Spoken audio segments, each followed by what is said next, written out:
Hi, I'm just going to post a little video about the beginning stage of an upholstery project. In fact, eventually I'm hoping to do a video, a series of videos of the whole of an upholstery project. But I think this one is quite a useful one because sometimes it's really hard to know where to begin. So when it comes to kind of stripping a piece of furniture ready to re-upholster and to make decisions about how far you need to go with a piece. So this is it's modern, it's a little tiny bedroom chair. I hope I'm getting that in okay with my lovely phone. It was something I just bought on Facebook. Not expensive. It's got a fairly hideous synthetic velour kind of finish on it.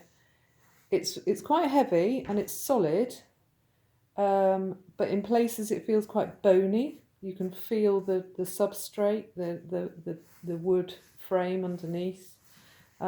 It's kind of like a solid back. But I think it's got potential as a project because just changing that top cover would make a huge amount of difference, and it's really comfortable. It's dinky, but it's really comfortable, so it'll make a really lovely bedroom chair. So the first thing to consider when you're stripping a piece of furniture, usually on a chair, the last piece of fabric that goes on is the back piece. So this piece here, actually on this piece, I've started to unpick it just to demonstrate to you, but this piece is, it actually goes all the way round, but usually the back piece on a piece of furniture is the last piece that goes on, okay? So that's the place to begin. Now I've started to unpick, I'll just unpin it rather. I've started to unpick, and you can see there that in the process this piping is coming off.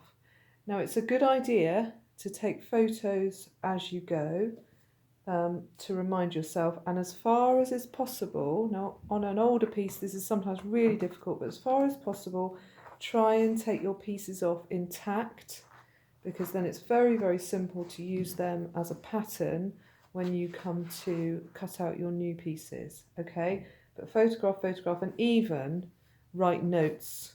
If it's a particularly complex piece where you might have an upright back and the piece of fabric on the front and back are very similar, write on them or pin a little note on them just so that you can remember whether they're front or back, etc. Okay? So so with this piece I'm going to take off the back, and then I'll undo these two seams as one either side.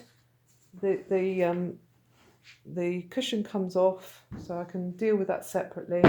And you can see that once I've got it, had a black piece of lining that I've mislaid now. I don't know what I've done with that, but that revealed then that this was all stapled down, so I've removed those and I'm gradually going to loosen those off. Okay, the tools that I use for this stage are a staple remover like this one. It's got a nice pointed end on it that is excellent. Let me show you. Don't know if I can find one. Here we are. So you dig in under the staple, give it a wriggle, and then it will pop out, okay?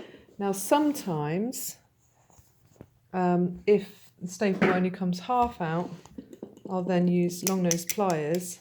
So in actual fact, I am going to find a staple. Bear with me. I've taken all those out. Here's one on the front here. So digging in, lifting, and then, I'm trying to get it on there. Where am I? Yeah, there. Now when you're pulling this, rather than just yanking it out, which can break the staple off, leaving you with tiny little very sharp pins that are going to stick through fabric and things, use a rolling motion like that. So I grabbed hold of it and then I just twisted the pliers and then you usually end up with a whole staple kind of twisted around the end. Okay, so then you don't end up with those little prickly bits sticking up.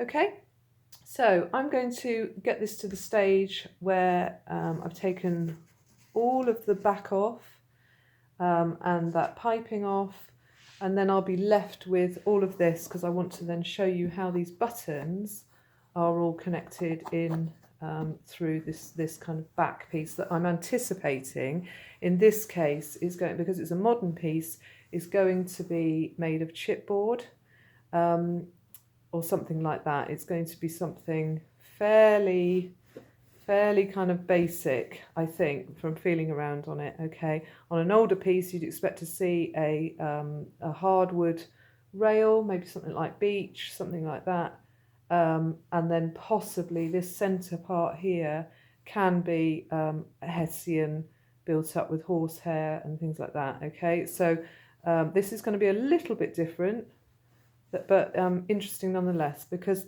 if you were doing a kind of a more modern sofa or armchair, this is exactly what you'd find. Okay, right. Thank you for listening.